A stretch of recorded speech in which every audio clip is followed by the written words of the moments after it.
Qu'est-ce que c'est que ce balai? D'abord, Adam, je t'en supplie, parle pas l'hébreu comme ça. T'as fait un hébreu tout à l'heure magnifique, mais top. Baruch Hashem. Ishtabach v'itale shemo la'ad. Comment il s'appelle le monsieur qui vient de faire Salia, le pauvre? Gilles. Gilles. Et en hébreu? Tzion. Et Aline, à la grite, ou à la chiche, ou à la nine. Ouais, Nachon, Tzion. Baruch Haba. D'ailleurs, j'en profite pour dire aussi un grand Baruch Haba à la famille Bismuth, que je remercie du fond du cœur d'abord pour leur soutien aussi, et qui font aussi leur alia Bezrat Hashem, avec la famille aussi Cohen et bien d'autres, la famille Atoun. Et j'aimerais aussi dédier Bezrat Hashem ce jour pour la refoua Shlema de ma belle-sœur, sa réussite, qui ont fait aussi leur alia, Naomi, Bat, Gisèle, Bezrat Hashem, refoua Shlema pour mon beau-père, ma mère, Hashem Haya, pour vous tous, une grande réussite pour tous ceux qui nous regardent. Hein? Mais oui, Yehuda Ben Liel, ton papa, Bezrat Hashem. Et bientôt la Géoula. Donc pour ceux qui vont mal, ceux qui sont en train de traîner la jambe, comme on dit, ceux qui Bezrat Hashem, tenez bon parce que vraiment le Mashiach, on sent vraiment qu'il est là, même sans les livres. Voilà. J'étais à la Chot Maher. Bezrat Hashem va aller des kach. Deux à la Chot. Je vous ai dit Boker Tov? Non. Boker Tov! Bli Dorkik. On est aujourd'hui le Baruch Haba. Merci pour l'invitation, mais non. On est vendredi aujourd'hui, Baruch Hashem, vendredi 3 du mois de Elul, Bezrat Hashem, nous sommes le 29 du mois d'août. C'est ça? Ok. En tout cas, maintenant, Monsieur Fitoussi, tu pourras voir les stichot puisqu'elles ont été enregistrées par Adam. Il a mis la caméra. Elles avaient été demandées sur Internet. Et donc, Adam a pris l'initiative, Bezrat Hashem, avec Shlomo, qu'on embrasse très fort parce qu'il n'est pas là aujourd'hui, de les enregistrer. Donc, ceux qui veulent voir les stichot à la Yerushalayim, Tunisien, Marocain, Algérien, qui veut rien dire, c'est chez nous. Voilà, Bezrat Hashem. Ok. Aujourd'hui, on étudiera Bezrat Hashem. La paracha de la semaine, sans plus tarder, on commence par la halachot, la achila ou les shtia, à propos de Shnat Hashmita. Comment consommons-nous les légumes et les fruits et comment devons-nous boire ce que la shmita concerne? La achila ou les shtia, ketzad. Il pose la question ici dans la halacha. Comment est-ce qu'on fait quand on consomme des fruits de la shmita? Ochlim mehem davar shedarko le'echol v'shotim davar shedarko lishtot. Kidin trumat ou maaser sheni. On les consomme et on les boit de la même façon qu'on a l'habitude de le faire comme pour la trouma shnia. Qu'est-ce que ça veut dire maaser sheni?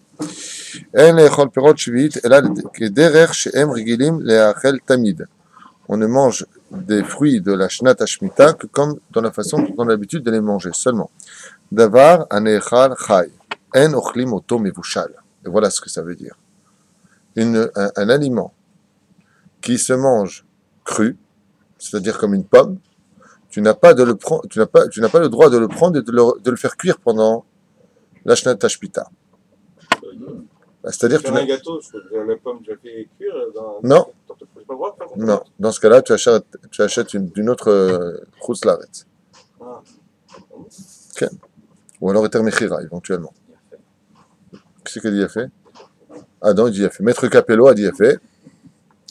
Tov, vedavar shedachro leachal mevushal en ochlim oto chai.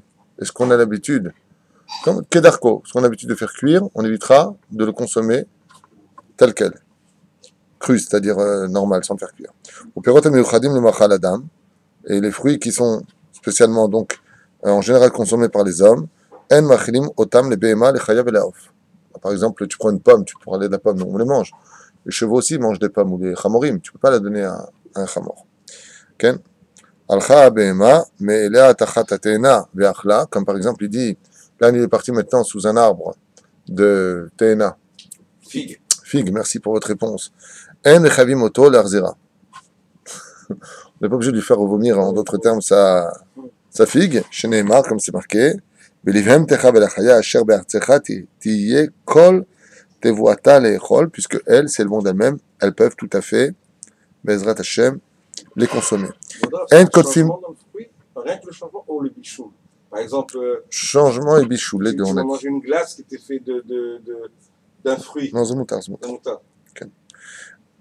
De toute façon, tu ne fais pas cuire le fruit pour faire de la glace. Non, mais la glace en même, on va faire un changement. En kotfim, on ne prend pas des pérotes shive'it kshem bosser, qui ne sont pas encore cuits, qui ne sont pas encore mebouchal, comment on dit en mûrs.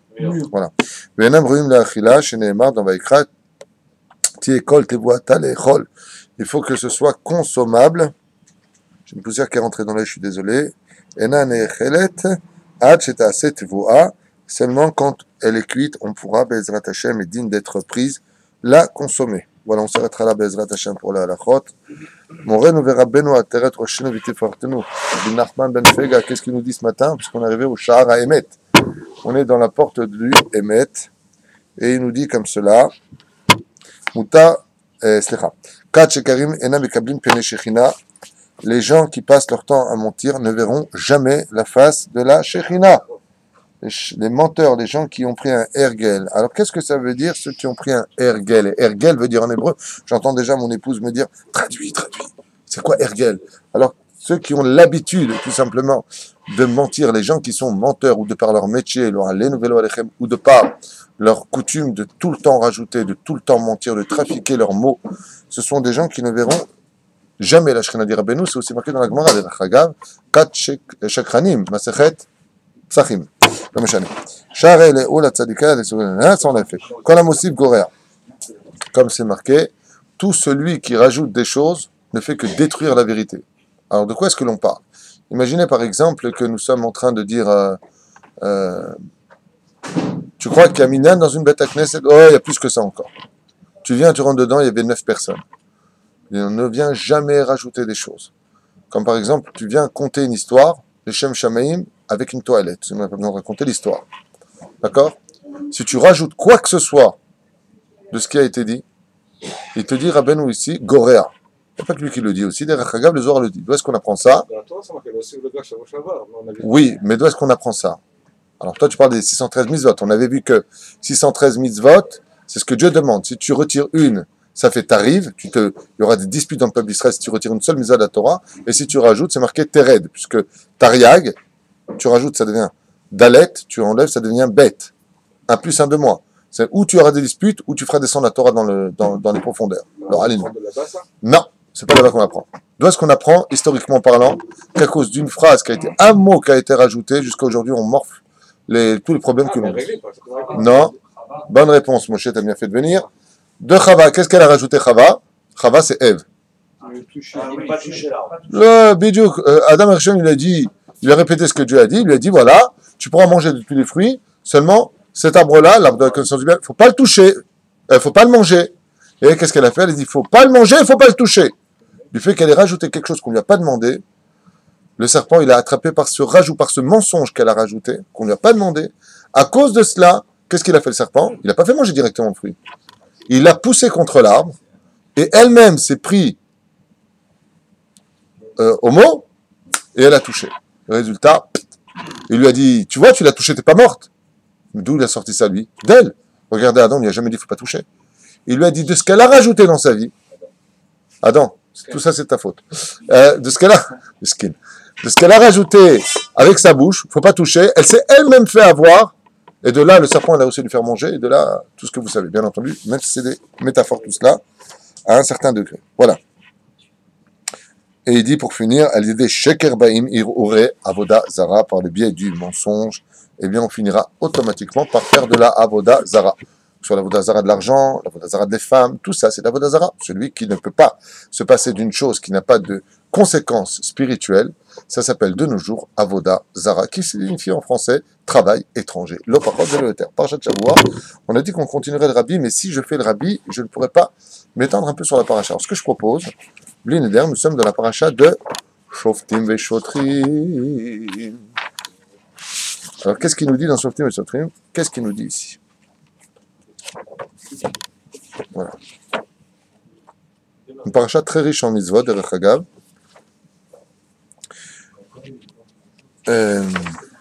Shoftim Veshotrim. Alors, on avait vu hier, de Rechagav, que nous devions avoir toujours des shoftim et des shotrim. C'est une mitzvah d'éduquer nos enfants à respecter et à craindre les juges et les shoftim, les shotrim, pardon, les policiers. C'est impératif de faire comprendre à nos enfants d'avoir peur de la police pour qu'il y ait une crainte et un respect pour ne pas que les enfants tombent, car en fin de compte, ils représentent des barrières, comme c'est marqué dans Mishnah Brura, 5e chapitre, dernière feuille là-bas des lois de Yom Tov.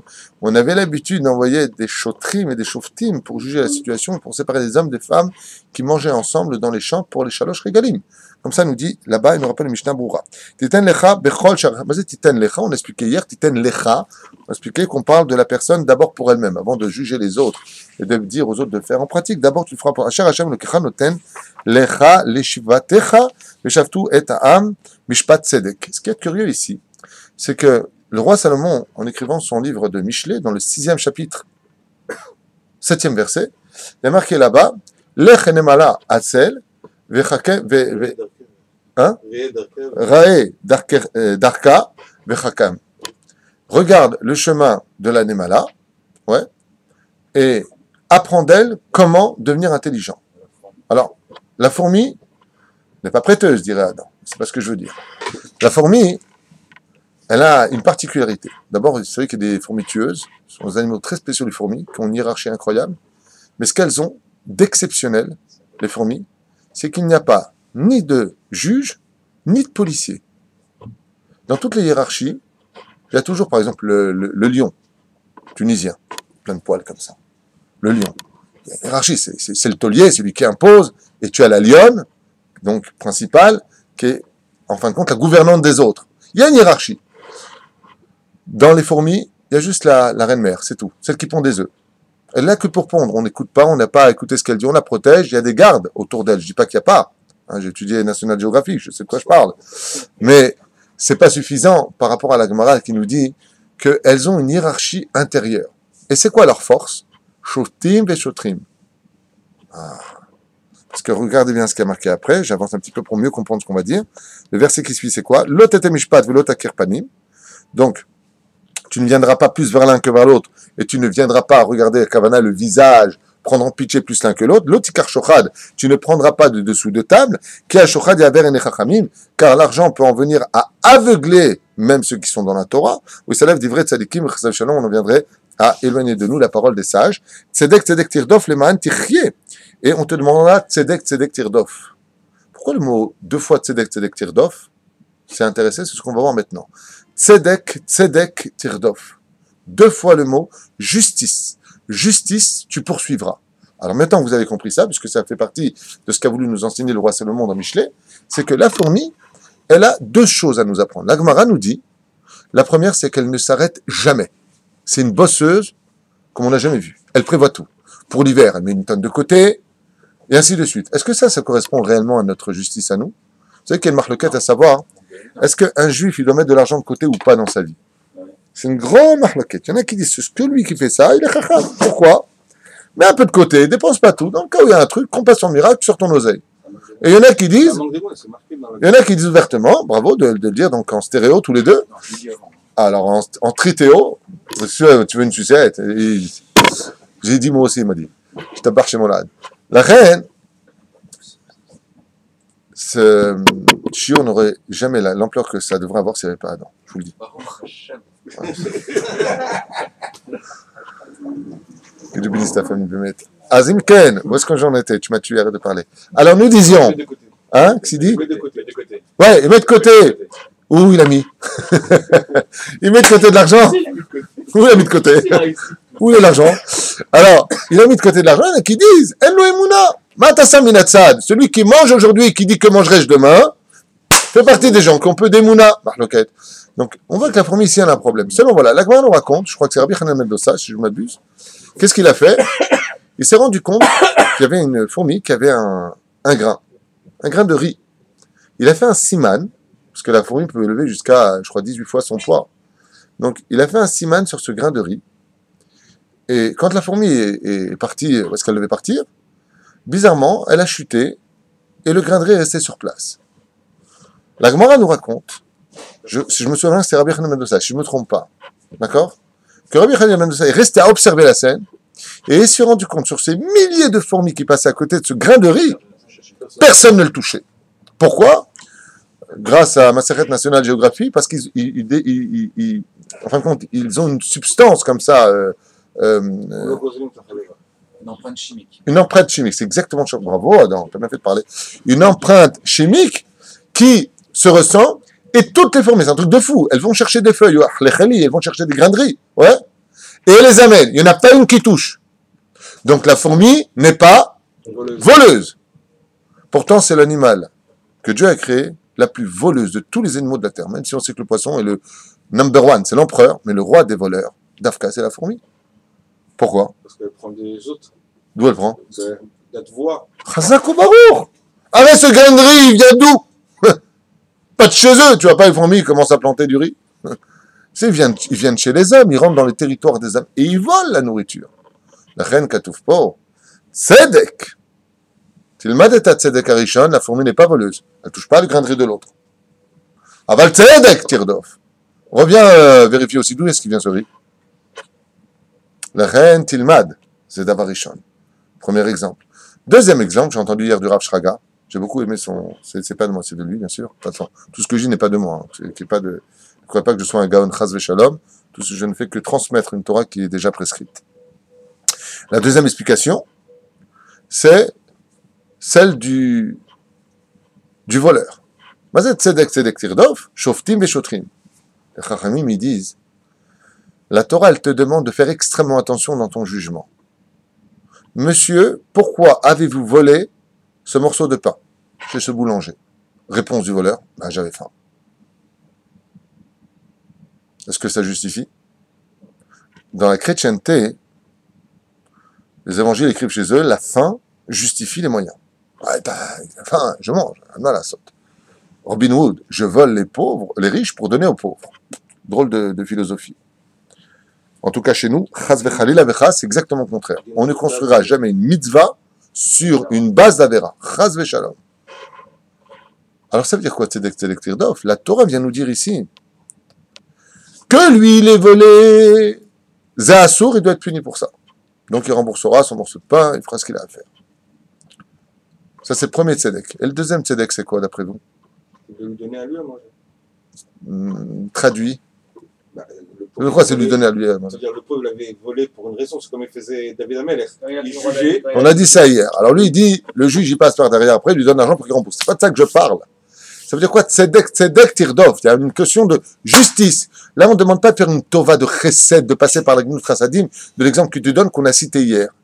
Je te parle pas de ça. Là, le Rav Shraga, il a donné un pérouche magnifique qui dit, tzedek tirdov, c'est que les dayanim, les juges, doivent se remettre en question sur ce qui se passe dans la ville. Comment se fait-il que tu en sois arrivé au point de voler parce que tu as faim? C'est-à-dire que la ville subit une injustice. Comment vous avez laissé cet homme-là en arriver à avoir tellement faim qu'il en est venu à voler l'autre? Donc il y a une injustice vis-à-vis des dirigeants de cette ville. Il doit tout de suite se créer des restaurants du cœur, il doit tout de suite se créer immédiatement des centres qui empêcheront les gens d'en arriver là où ils en sont.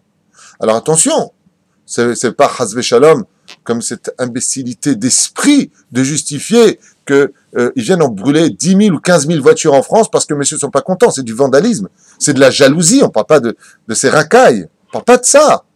Mais on parle de choses qui sont sociales à un degré de sincérité. J'ai vraiment volé parce que j'avais faim. Ça veut dire quoi?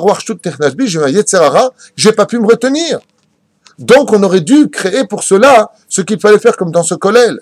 Dans ce kollel, afin que les étudiants puissent étudier à bonne escient, avec Baruch Hashem, toute l'énergie dont ils ont besoin, on a créé un gmach, c'est-à-dire une espèce de caisse personnelle ici, qui n'appartient qu'à Brechim, dans lequel, grâce à un donateur, on a pu déposer de l'argent.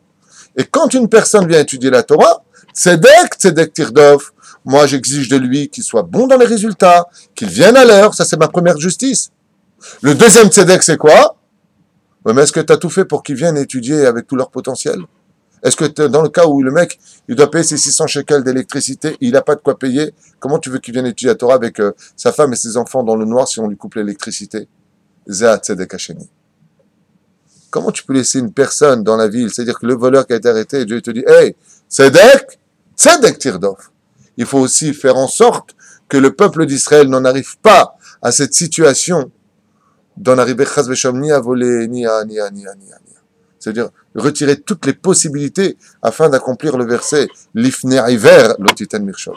Ne mets pas d'obstacle devant une personne qui est sensible ou qui est fragile ou qui pourrait ne pas supporter cette situation. Voilà. C'était juste pour avancer un petit peu dans ce domaine.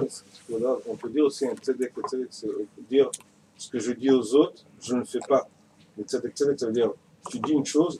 Un autre pérouche a fait pour toi et pour les autres, mais on l'a dit déjà avant, effectivement. Voilà. Alors, je vous ai choisi ici quelques ketas. Luga lecha veshamata v'darashta etev ve'ine emet nachon hadavar ne'esta hato'eva azot be'Israël.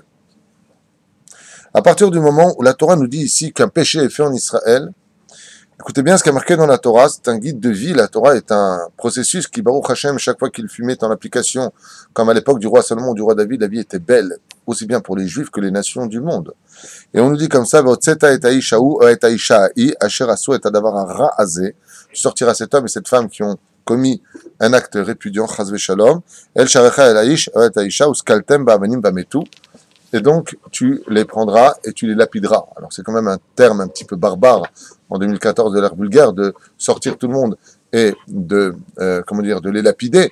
D'ailleurs, c'est ce qui a servi un petit peu de slogan au christianisme en disant que celui qui n'est jamais fauté lève la pierre et la jette. C'est anti-Torah de dire une phrase pareille. Ouais, ça n'a rien à voir avec ça, mais c'est celui qui n'est jamais fauté.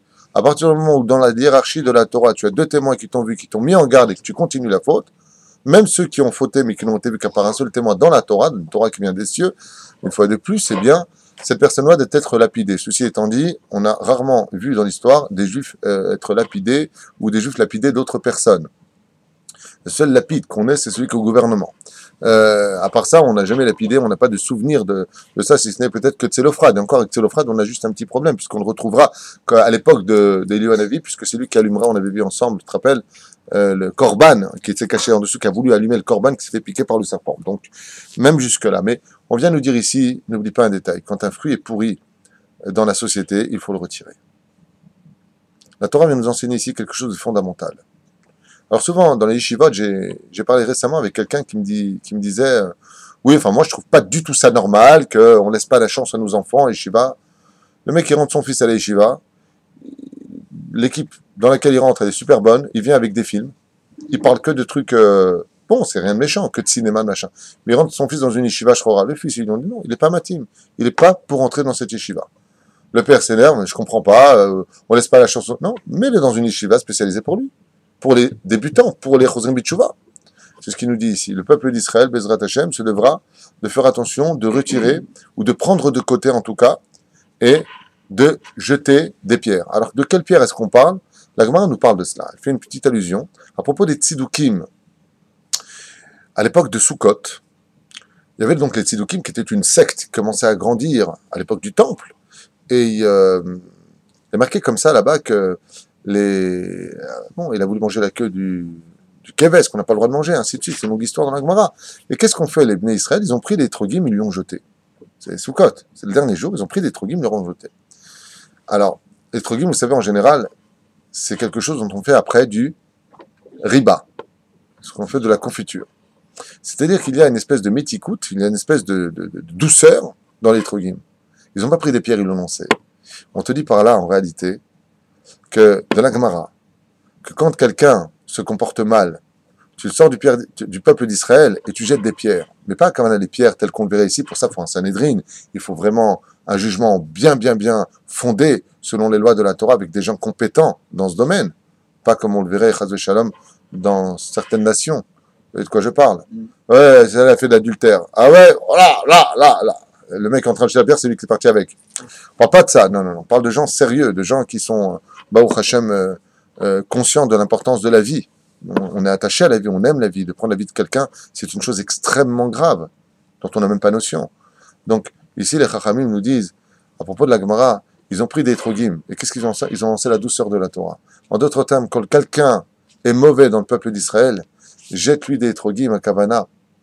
Jette-lui les trogs selon le Zohar HaKadosh. C'était l'arbre de la connaissance du bien et du mal.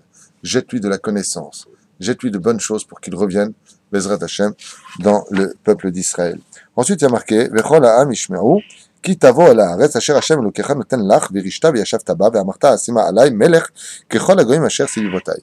Une des mitzvahs, première d'ailleurs citée par le Rambam dans les 613 mitzvot de la Torah, c'est dès que vous viendrez en Eretz Israël, vous nommerez un roi. Le peuple d'Israël se doit d'avoir un roi. Et à quoi ça sert d'avoir un roi? On a déjà expliqué qu'un corps qui n'avait pas de tête, c'est un corps qui irait nulle part. C'est connu. Mais de l'autre côté, quand on arrive dans le livre de Shmuel, vous avez remarqué là-bas que les enfants d'Israël demandent un roi. Donc nous sommes en Israël, nous avons conquis ce pays qui nous a été Baruch Hashem donné par Dieu, le créateur du monde, et il le donne à qui il veut, et c'est à nous qu'il l'a donné, à en déplaire aux nations du monde. Et voilà que les enfants d'Israël demandent un roi. La réaction de Shmuel Hanavi est surprenante.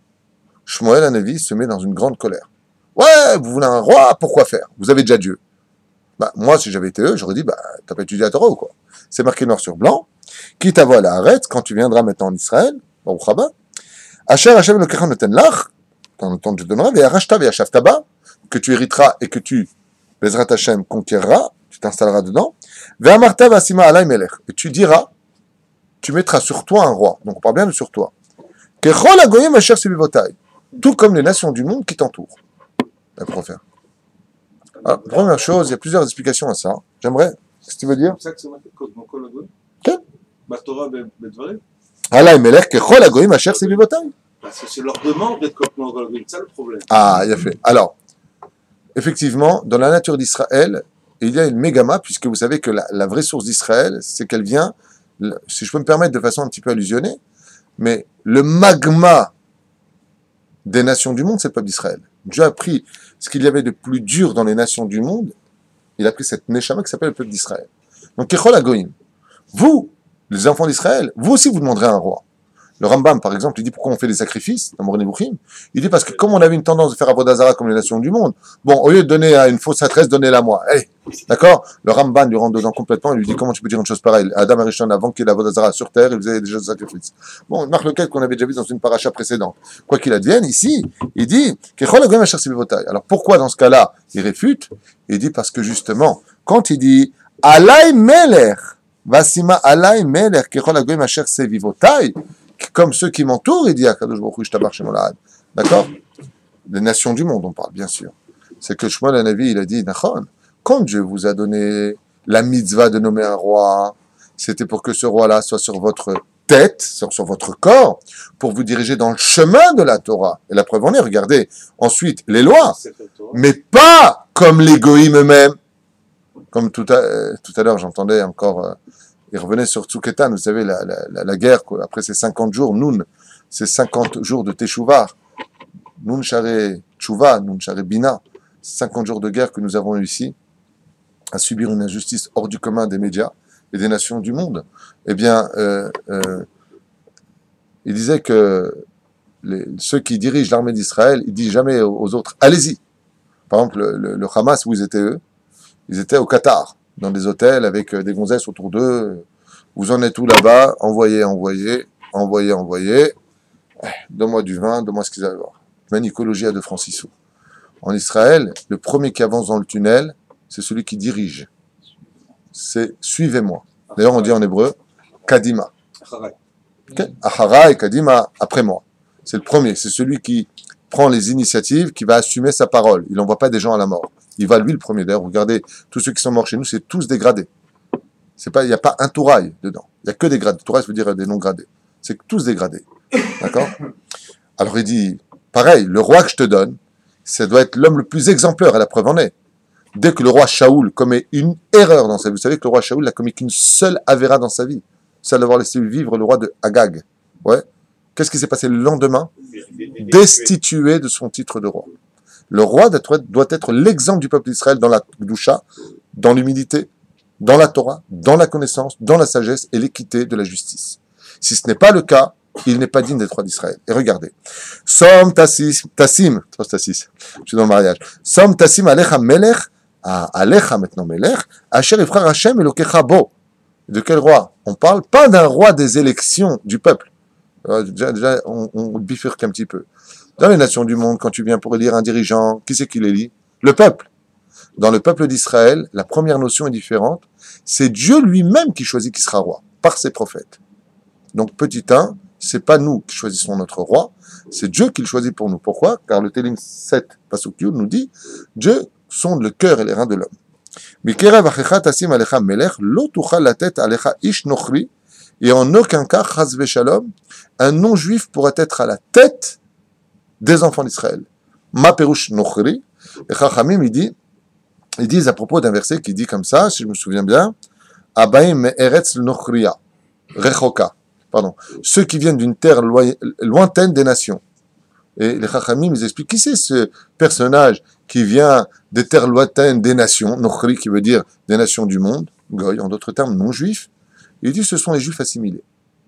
Des fois, un juif assimilé, qui vient des terres lointaines, peut venir avec aussi autant de connaissances qu'à la limite qu'un non-juif. Un truc de fou. Adkadekar, tu sais quoi, c'est pas ton Kaddish, tu sais pas c'est quoi des Tfilin, c'est quoi Shabbat, complètement assimilé. Il dit Asher lo achichahu, car il n'est pas ton frère. Vous avez déjà remarqué ici que la Torah, Dieu, le créateur du monde, nous dit ouvertement que les nations du monde ne sont pas nos frères. Esav, qui est le frère de Yitzhak, de Yaakov, autant pour moi, c'est pas son frère. Pourtant, c'est son frère. D'Ishmaël, je comprends qu'il ne soit pas le frère. C'est complètement connu. Pourquoi? Il est le fils d'Agar et de Avram. Tandis que Yitzhak est le fils de Avraham et de Sarah. C'est un cousin, on va dire, un demi-frère. Même pas un demi-frère, puisque nous sommes à un deuxième degré. Abraham, l'incirconcis, celui qui s'appelait Avram, celui qui est circoncis et qui devient Avraham. Donc c'est même pas le même personnage. Mais Esav, la Gemara nous dit qu'il s'est lui-même volontairement destitué du lien familial. Il a coupé les liens, il a créé sa propre nation qu'on connaît sous le nom de, aujourd'hui, Esav, les Goïm, tel quel. Donc il dit comme ça, Kilo achichaou, c'est pas ton frère. C'est une des raisons principales d'ailleurs, sur laquelle on reviendra bien dans un sujet pour lui-même, l'assimilation. On ne se marie qu'en famille. On ne se marie pas, mazé en famille, contre juif. On doit se marier qu'en famille. Kilo achichaou, à plus forte raison. Même un roi au-dessus de toi, tu ne peux pas l'avoir s'il n'est pas juif. Rak lo yarbesous, si, et là on vient un petit peu dans ce qu'on a étudié depuis 2 jours. Et là, qu'est-ce qu'on demande au roi? Lo yarbesousim velo yashiv et ha'am yitzcham aleman arbotsus. Alors je traduis quand même, je suis obligé de faire une parenthèse pour tout le monde ici de ce qu'on étudie depuis 2 jours en Chavruta. Il dit, le roi, une fois qu'il sera roi, ne devra pas multiplier sa quantité de chevaux. De quels chevaux est-ce qu'on parle? De chevaux égyptiens particulièrement. Pourquoi? Il dit de peur qu'on en revienne à aller en Égypte pour acheter d'autres soucis. Et qu'est-ce qu'on sait? Soussim, ces chevaux égyptiens de particulier, ils ont tout simplement toute l'azima, on en a vu hier des guématriotes avec le mot sous toutes les 2 minutes, on va pas revenir dessus.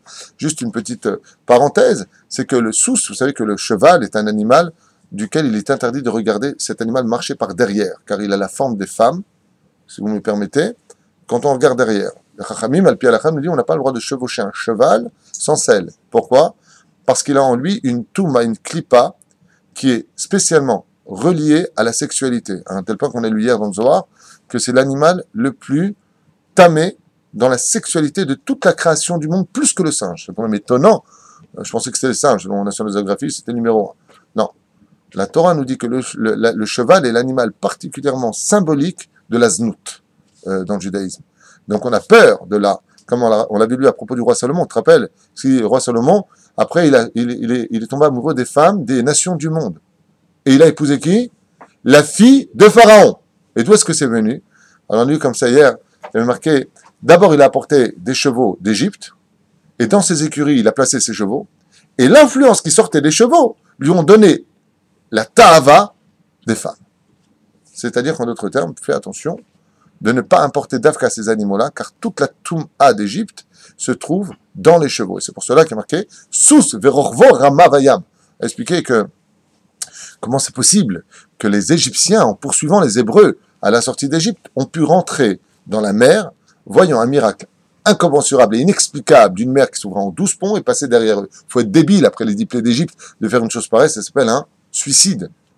Le Midrash nous dit non, c'est que Kadosh Baruch Hu, Sous verorvo rama vayam, le blanc qui sortait magnifique des vagues qui se levaient et qui dansaient en l'honneur d'Israël se sont transformés en juments en chaleur. Et les talons de Pharaon, quand il voit, vous te rappelez ce qu'on avait vu, hein, dès qu'il a vu les juments, tous les mâles et des chevaux égyptiens se sont jetés à la poursuite de ces vagues qui les ont emmenés vers l'intérieur de la mer. C'est pour ça qu'on a expliqué que c'est un animal qui, c'est le seul animal que l'on étend en caressant, on ne va pas rentrer là-dedans, on a vu ça. Hachem amar lachem, l'autre c'est la chouba derech hazeh od, et donc on n'aura pas le droit de retourner en Égypte, même si al-pi on a le droit de vivre en Égypte, on a le droit de voyager en Égypte, on n'a pas le droit de revenir par les 42 stations qui nous menèrent pour revenir en Israël. Velo yarbe nashim, velo yasur levavo. C'est pour ça qu'il y a marqué ici, velo yarbe nashim, marbe nashim, marbe kshafim. Il faut faire attention, comme dit le Mishnah dans Masechet Avot, celui qui a beaucoup de femmes finira par être ensorcelé. D'accord? Déjà qu'avec une femme on s'en sort pas, imagine deux. Et là, on parle de minimum 4, maximum 4 femmes. Hein? Bon, le roi David a eu 18 femmes et 18 concubines. Le roi Salomon a eu 1000 femmes. Mais le roi Salomon, c'est pas pour les mêmes raisons. Le roi Salomon était un homme extrêmement sage.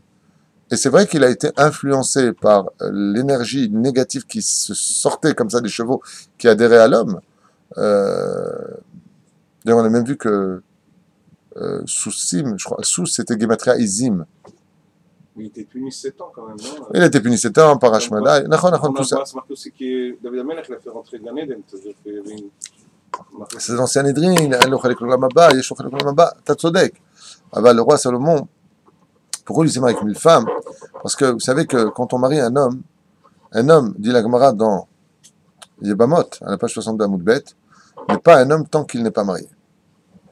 C'est-à-dire, quand tu as un mec à même 40 ans, toi, de toute façon, t'es pas un homme. Tu veux que je te frappe? Non, ça n'a rien à voir. T'es pas un homme parce que t'es pas marié. Comme quoi que ce qui fait d'un homme un homme, c'est une femme. Si tu arrives à tenir ton mariage, c'est que t'es un homme. Alors, il me dit oui, l'autre. Alors, nous y sommes. Je donnerai pas ton nom. Résultat, qu'est-ce que ça veut dire pour nous? Ça veut dire que le roi Salomon, il a compris cette notion-là, que la moitié de son intelligence se trouvait chez sa femme. L'homme est investi de chokhma. Chokhma, on a souvent parlé, je vous fais une parenthèse rapide. C'est quoi la chokhma? Ben, c'est tout simplement le côté de l'intelligence d'Ambared. D'Ambared, ça veut dire nous, bon, combien ça coûte? Bon, et la femme, c'est Bina. C'est Noudnik, c'est Rasra, c'est pourquoi, et où tu étais, et avec qui tu étais, à quelle heure il était. Et il fallait l'acheter. Il fallait l'acheter. Attends, d'où tu l'as acheté? Peut-être on s'est fait arnaquer. Ça, c'est la femme. C'est je cherche, et je cherche, et je cherche. Et dis, bon, tu as remarqué, je suis rentré dans une boutique acheter une paire de chaussures. Et le vendeur, il y avait des vendeurs, des vendeuses. Et il dit à l'Israélienne, tu vois, c'est ça les hommes. Je sais pas, moi, je vois une paire de chaussures. Elle me plaît. Entre le moment où je rentre et je sors avec, c'est 5 minutes maximum si vraiment je réfléchis. J'ai vu, ça me plaît, vous aimez ma taille? Oui, j'essaye, je marche, oui, c'est bon, au revoir. La femme, d'à côté, il y avait 15 paires de boîtes. Et à la fin, elle appelle sa copine. Qu'est-ce que tu penses? Regardez, cette rappel, vous avez vu. Je prends la rose ou je prends la noire ou je prends... Et l'autre, elle est en train de défaillir comme ça. Ça, c'est la femme. La femme, c'est je réfléchis et je pense et je... L'homme, c'est ma baya. Alors, malgré tout, ce sont deux extrêmes. Quand est-ce que les deux extrêmes ne font qu'une perfection, une harmonie? Quand l'homme et la femme se retrouvent, la femme, d'accord, a exactement en elle ce qui manque à l'homme, et l'homme a exactement ce qui manque chez la femme. Qu'est-ce que ça donne comme résultat? Les gens ne comprennent rien. Mais tu comprends pas, de toute façon, toi, on se comprendra jamais. Ben oui, c'est pour ça que vous êtes mariés, pour ne pas vous comprendre. Vous n'êtes pas au courant? De toute façon, tu ne me comprendras jamais, tu n'en as rien à faire de rien. Ça, c'est la femme qui parle avec l'homme. Ben oui, ça s'appelle un homme. De toute façon, toi, tu fais des histoires pour tout. Ça s'appelle une femme. C'est clair. Ensemble, ça fait... Bon, dis-moi ce qui s'est passé, viens, on n'en fait pas un plat. Ça fait l'homme et la femme, tout simplement. Je t'appartiens chez mon lad. Lo yarbe nashim, il y a marqué. Il nous viendra. Mais là, sur les babos, mais qu'est-ce que ça veut dire? Lo yarbe me'od. Et de peur que chaz v'shalom, s'il en vienne à être trop riche, ma'inav kamina, quel est le problème? S'il a beaucoup de chevaux, donc beaucoup de znout en lui, beaucoup de femmes. Vous avez remarqué que les chevaux représentent la gloire, l'orgueil. Les femmes représentent les plaisirs de ce monde. L'argent représente le pouvoir. Dieu à quoi il sert? C'est ce qui est marqué. Vaya ki shivto ad ki se mamlachto vekatav lo mishne et mishne slicha. A Torah azot al sefer minifne a kohanim alviim. Et devra porter en lui, en son sein, un sefer Torah petit. Partout où ira le roi, il aura tout le temps un sefer Torah sur lui. Pourquoi? Afin que le roi ait toujours la crainte de Dieu sur lui. Pas trop les caisses pleines. Tu es toujours en train de demander, attaché à moi, il dit Dieu. Pas de soucis, que tu n'es pas la ta'ava des femmes. Tu dois t'occuper de ton peuple. D'accord?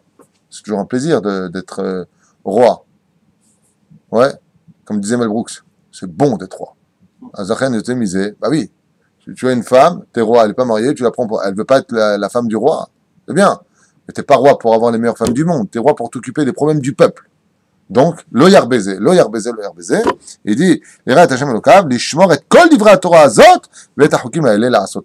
et voilà, on finira avec cette mitzvah-là, les bilti rom levavo me'echav, afin que son cœur ne s'enorgueillisse pas sur ses frères, ou bilti sur mina mitzvah yamin ou smol hazve shalom, et afin qu'il ne dévie du chemin droite ou gauche, le ma'an yarich yamim al mamlachto, afin que le jour de sa royauté continue, ou Ubana Vekerev Israël, lui et sa descendance au sein du peuple d'Israël. Ensuite, nous arrivons dans la mitzvah de... Donc on voit ici que vraiment ce que Dieu attend du roi d'Israël, c'est quoi? C'est l'exemple par excellence du peuple d'Israël. C'est pour cela que quand le peuple ne va pas bien, quand le peuple d'Israël est en dikaon, quand l'économie d'un pays va mal, c'est parce que la tête va mal. Zéro. Quand on a un bon dirigeant, quand on a un bon papa à la maison, quand on a une bonne tête, alors on permet au corps d'être bien. Quand on n'est pas bien, c'est pour ça que les hommes, faut remettre les choses comme elles étaient. Avant, les femmes, elles se plaignaient, ça n'allait pas, bon, viens dans mes bras, le mari, il console. Cette dernière génération du Machar, c'est les maris qui vont chez les femmes, je suis pas bien, tu veux que je te fasse un thé, chérie? Tu veux que je te mette chez ta mère? Tu veux la coucouche? Tu veux la tétine? Les gens vont pas bien, hein, Aaron? Plus je parle, plus tu ouvres la bouche, si ça arrive. לכן, בסייעתא דשמיא, זה אחד מן הדברים שהאדם בעזרת השם יעשה. כי אתה בא אל הארץ. Un exemple pour le roi, on lui explique comment il faut qu'il fonctionne. Le roi? בוודאי. Et là, Shaoul, il a bien fonctionné. Comment ça se fait qu'il a... Shaoul, qui c'est Shaoul, ton copain? Le roi Shaoul, 3 jours de jeûne. Ça y est, hop. Shaoul, je connais un copain, il habite à Sderot, il s'appelle Shaoul. Donc le roi Shaoul, qu'est-ce que vous voulez dire? Il a suivi le processus. Oui, il est marqué, tu n'iras pas ni à droite ni à gauche. Et là, il a dévié du chemin. C'est pour ça que dans cette paracha, on nous dit que justement, si tu veux réussir ta vie dans ce monde, il faut toujours avoir un roi. Et si ton roi te dit que ta droite c'est ta gauche et que ta gauche c'est ta droite, tu dois le suivre. Comment tu peux savoir aujourd'hui si ce que tu fais c'est bien ou pas bien? Tu vas voir ton rave, s'il te dit ça c'est bien, tu fais. Ça c'est pas bien, tu laisses.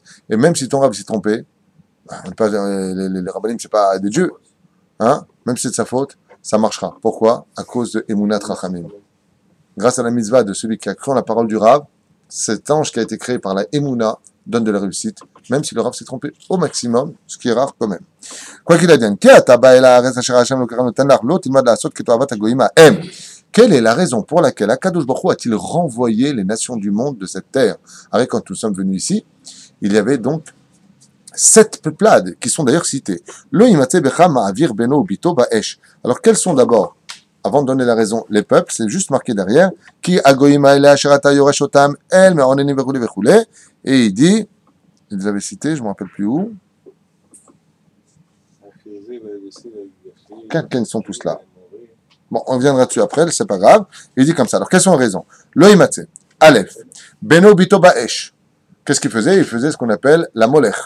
D'accord? C'était cette pièce intérieure où on boulait les enfants sur des braises et avec des tambours pour étouffer leurs pleurs. Kosem Ksamim, il est strictement interdit de faire de la magie comme le faisaient les Égyptiens. D'ailleurs, je me rappelle que le Baal HaTurim nous dit ici Kesem Kesamim Me'onan Slicha Menachesh. Kesem Gematria Ochez Bemaklo. Kosem, magicien, c'est la Gematria de celui qui tient son bâton, sa baguette magique. Il dit ici le Baal HaTurim. Donc, la magie, toutes ces choses-là, Me'onen ou Menachesh ou Mechachef, que ce soit les sorciers, que ce soit ceux qui font appel aux démons, toutes sortes de choses.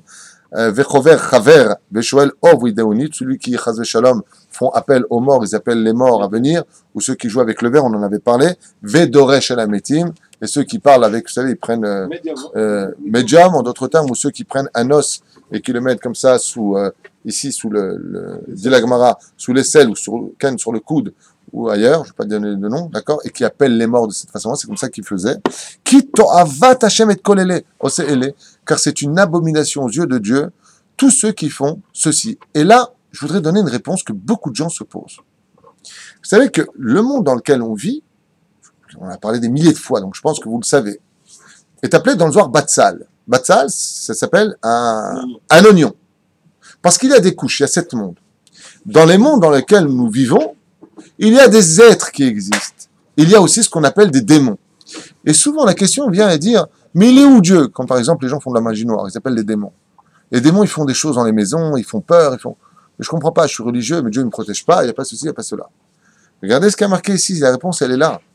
Ne vous occupez pas de ça, ne les provoquez pas, ne les appelez pas. Dieu nous met en garde. Pourquoi? Parce que tu vas ouvrir toi une dimension à eux où tu les invites. Par exemple, Elielité, la reine des démons. Pourquoi on ne peut pas dire son nom? Parce que si Chaz V'Shalom, maintenant je sors son nom tel qu'il est marqué, ouais, je vais créer une substance spirituelle qui va arriver jusqu'à elle. Et elle, qu'est-ce qui va se passer? Elle va voir son nom. Qu'est-ce qu'elle dit à ce moment-là? Qui m'appelle? Je viens. Ce qui fait que Chaz V'Shalom ne vient pas. Mais ce qui fait que quand tu viens et que Chaz V'Shalom, tu provoques des choses comme ça, tu remplis le pays d'Eretz Israël, qui est un pays Tahor, qui est un pays Kadosh, Mekudeshet Eretz Israël, comme c'est marqué dans Masechet Kelim Mishnah Aleph, eh bien, tu rends ce pays rempli de Shindalet, tu invoques des choses qui n'ont pas lieu d'être. Et regardez maintenant ce que nous dit la Torah. Dieu dit non, c'est une Torah. Mais cette Torah, c'est une abomination que tu rentres dans le big. Là, la Torah, et c'est la raison pour laquelle j'ai renvoyé ces 7 nations qui pratiquaient pour cette sorcellerie de ces petits dieux que Dieu a créés. Pourquoi des petits dieux? Parce qu'ils ont de grands pouvoirs. Qu'est-ce qu'un démon? Mi-homme, mi-ange, nous dit la Gemara. Eh bien, il dit, c'est pas possible. Ce n'est pas ça qui définira le peuple d'Israël. Et regardez bien la suite. Ça aussi, c'est un choix pour lui-même. Taimim tiye im Hashem Elokecha. Intègre et simple, tu seras avec l'Éternel ton Dieu. J'en viens à Rashi. Et Rashi nous dit, regardez bien. Taimim tiye im Hashem Elokecha. Intègre et simple, tu seras avec Dieu. Veut dire quoi? It aler imo betmimut. Comporte-toi toujours avec naïveté avec Dieu. Cherche pas à savoir. Commence pas à faire des enquêtes. Regardez ce que dit Rashi. Otetsape velo tarkor. Ne commence pas à commencer à dire, mais si je fais ça, qu'est-ce qu'il va y avoir? Sors-moi un compte, fais-moi un truc, fais-moi un bidule, fais-moi un chouette. Qu'est-ce que tu es en train de faire? Acharatidot, je veux savoir mon avenir. Strictement interdit d'aller voir ces gens qui te regardent dans ta main ou qui jouent avec le tarot, même si c'est le lait du mot Torah, tarot. Et là, kol ma sheyavo alecha kabel betmimut. Tout ce que tu veux savoir, reçois-le betmimut. Vastia immo ulhalko. Parce que Dieu, il te dirige ta vie mieux que tout le monde, et ce qu'il te fait, c'est ce qu'il y a de mieux. Ne cherche pas à savoir. Mais il y en a un, il n'a pas pu tenir, le coup. T'es au courant, Sion? Ah, il y en a un, il était rkikoubli, il n'a pas pu tenir. Il est parti voir le roi Salomon, et il lui a dit, je voudrais absolument savoir mon avenir, je voudrais savoir la langue des animaux. Alors le roi Salomon lui dit, pourquoi faire? Je veux savoir. Il a tellement insisté, pitbull le mec. Chop, il te lâche pas. Le roi Salomon lui a appris dans sa grande sagesse le langage des oiseaux. Et voilà que sur son chemin en allant, il entend 2 oiseaux qui te rend compte celui-là, en parlant de lui. Tu te rends compte celui-là? Ouais. Toutes ces poules, elles vont mourir. Qu'est-ce qu'il fait? Lui, il entend ça, puis il prend toutes ces poules, il va les vendre. Super content. Bekitsour, il repasse là-bas, toutes ces vaches, elles vont mourir. Il prend ces vaches, et il les vend. Bon. Tu te rends compte celui-là, sa maison, elle va brûler. Eh ben, pas de chance, le mec. Ouais. Et tu te rends compte, sa belle-mère, elle va... Là, il a de la chance. Et donc, résultat des courses, Miskin, qu'est-ce qu'il a fait? Il a tout vendu. Voilà. Non, il a récupéré l'argent, il s'est réinstallé, a acheté une belle maison, il a tout vendu, il a été intelligent. Il s'est encore fait une meilleure situation. Seulement quand il est arrivé près de 2 corbeaux, il dit, tu te rends compte, celui-là, le pauvre, qu'est-ce qu'il a? Il va mourir ce soir. Quand il a entendu ça, il est parti voir le roi Salomon. Il lui a raconté son histoire. Il lui a dit, tu vois, à force de vouloir savoir l'avenir, tu as engendré ta mort. Il lui dit, pourquoi? Il dit, pas shoot. Quand tu as entendu la première fois tes poules, c'est parce que tu méritais la mort et en capara de ta vie, c'est les poules qui devaient partir. Ensuite, c'était tes 2 vaches. Ensuite, c'était ta maison.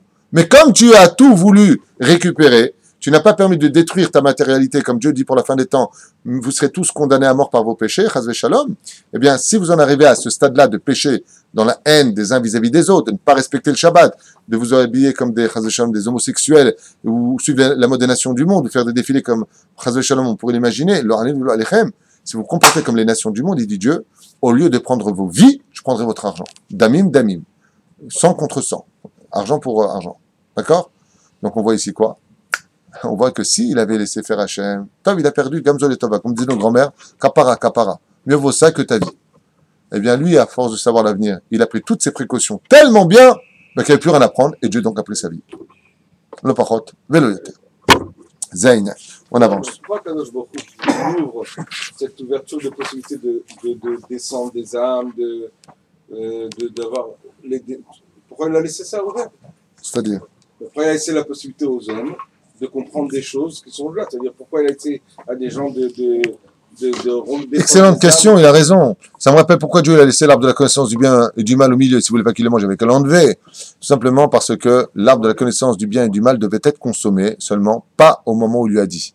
Il devait d'abord entrer dans le Shabbat, manger du Etz Chaim, et seulement après manger du Etz Hadat Tovara. Donc il avait besoin de rester. Seulement lui, il a été trop pressé. De la même façon, tu remarqueras dans la Gemara, par exemple, que les Shindalet ont joué un rôle extraordinaire pour sauver le peuple d'Israël, à maintes reprises. D'accord? Rabbi Shimon Yochai, il a fait refroidir à Rome le bain bouillant que lui avait préparé l'empereur par un Shindalet. Donc ils ont un rôle à jouer. Seulement ils ont un rôle à jouer à partir du moment où tu t'appelles Rabbi Shimon Bar Yochai. À partir du moment où tu arrives à un certain degré, toutes ces créatures qui ont été créées en réalité, qui n'ont aucune pitché, ceci étant dit, ils te servent, ils viennent. Pour notre aide, si on a des niveaux, c'est nos serviteurs. Alors. Ils peuvent en arriver, comme l'ange de la mort lui-même. L'ange de la mort lui-même peut devenir un ami de l'homme. Je suis pas de niveau. Zéro. Exactement. Voilà. Il se fait remplacer par un démon. Là, on est dans Maseret Makot, à propos de et voilà que la Torah nous met en garde ici et nous dit si tu as des témoins zomamim, c'est quoi des témoins zomamim? La Gemara dans Maseret Makot, c'est ce qu'on est en train de lire ici. Si il vient dire oui, c'est nous sommes deux témoins, on l'a vu, c'est lui qui l'a étranglé et c'est lui qui l'a tué. Et voici que deux autres témoins disent mais comment vous dites qu'il l'a étranglé à 14h à Tel Aviv? Exactement, Aidim Zomemim, et voilà que on t'a vu exactement à 14h, nous, à Jérusalem.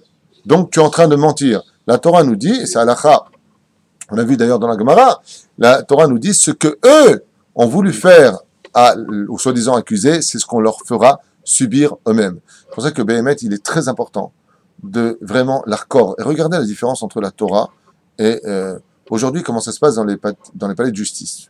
Souvent, par exemple, quand une personne a fait quelque chose, on va passer par ce qu'on appelle Mechonat Emet. Vous connaissez ça? Mechonat Emet, c'est le polygraphe. Donc, on va te mettre 3 aiguilles, on va brancher les trucs, et on va voir, vis-à-vis de ta salive, quand tu avales, vous savez, c'est la bouche sèche, on va voir vis-à-vis de tes sensibilités, hein, les pulsions du cœur. Il y a 3 trucs qui sont vérifiables. D'accord? Mais même te disent qu'il y a un problème avec ça, il y a une faille terrible. Si par exemple la personne fait du yoga, il n'y a aucun problème, ça ne peut pas marcher. Si la personne, par exemple, est mytho, il y a des gens, ils te parlent, c'est des mythos. D'ailleurs, on est dans une génération de mythos. Ouais. La majeure partie des gens parlent beaucoup plus que ce qu'ils ont, beaucoup plus, et ils y croient, hein. C'est pas qu'on est même l'homme est chané. Non, sincèrement, tu peux tomber sur des... Non, mais sincèrement, le mec, par exemple, il fait 1m55, il te dit, je suis 1m80, il y croit. Non, il y a des fous. Je connais une personne qui a des yeux d'une couleur, elle est persuadée qu'elle a des yeux d'une autre couleur. Et vraiment, il y a peu de choses sur la Torah, à tout. Hein. J'ai même connu un mec qui avait gagné 10 000 francs à l'époque des francs, il lui dit à l'autre, je t'achète. Bon, et lui, tu peux lui mettre la Mechona, et vraiment, c'est Mechona de glissa pour lui. Hein, je te promets que je t'achète, et il te jure. Hein. Il y a des gens. Et plus que ça encore, s'il prend un antidépresseur avant d'y aller, étant donné que ça va par rapport aux pulsions, il est cool et il le dit. Les politiciens aussi sont.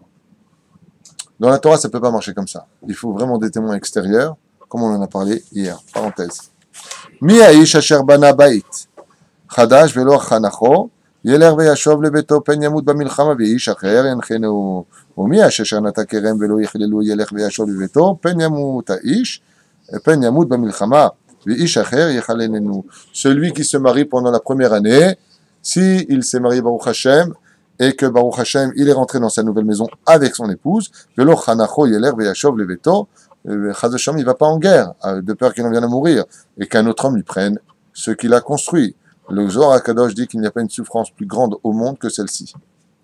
Il n'y a pas une plus grande souffrance au monde que, comme par exemple, Chaz Hashem, quelqu'un, il divorce, tout ce qu'il a construit avec sa femme, il se retrouve à l'extérieur, il voit un autre mec prendre sa femme, enfin son ex-femme, la maison, tout ce qui va avec, et lui regarde comme un spectateur. En caché misé baolam. C'est ce qu'a fait l'étoile de Ménage. Hein? C'est ce qu'a fait le...